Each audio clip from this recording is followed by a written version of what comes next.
Welcome back. Let's apply this new concept of having an exponent of 0. Okay, look at my expression. It says x to the 0.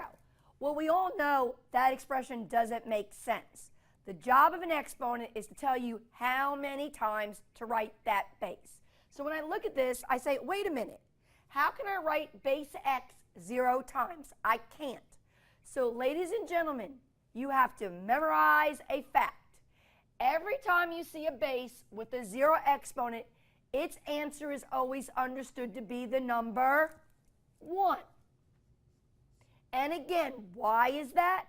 Because the only way to ever even get an exponent of 0 would have been physically to divide the same amount.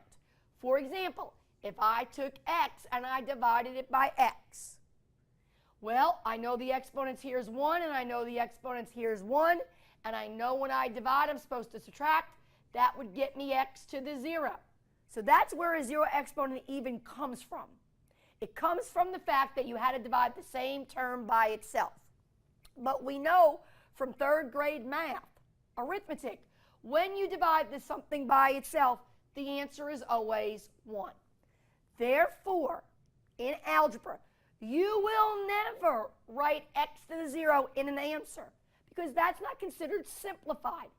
Anytime you have a base with a 0 exponent, you must replace it, substitute it with the number 1. Okay, let's try another expression. Here is 9x to the 0. So I see a 0 exponent. Who owns it? Does that 0 belong to the 9? Does that 0 belong to the x, or does it belong to both? Well, we've discussed this already. There is no parentheses in this expression.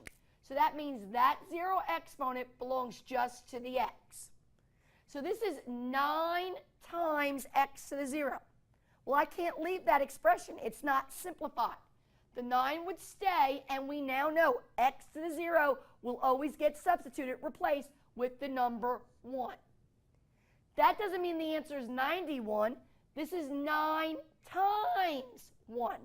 So this expression is really the number 9. But look at the 3rd expression. Doesn't it look the same as this expression? No. Now I have parentheses. So we've discussed this. Parentheses are a big deal in math. They group things together. When I have this 0 exponent outside of this parentheses, that means that 0 belongs both to the 9 and to the x. I could rewrite this as saying this is 9 to the 0 and x to the 0. That's what that means. That 0 belongs to both the number, the coefficient, and the variable.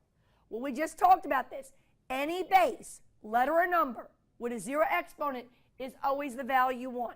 So 9 to the 0 is 1. I can't write 9 0 times.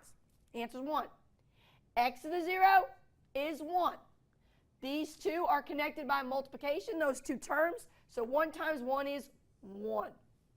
So everybody see how important parentheses are. All right. Next expression. Negative x to the 0. So again, I have a 0 exponent. Who owns it? Does the 0 exponent belong just to the x, or does it also belong to this coefficient? Well, let's talk. What is the coefficient? Well, we understand that's a negative 1. If we are in parentheses, that means that 0 exponent belongs to both the coefficient and the variable.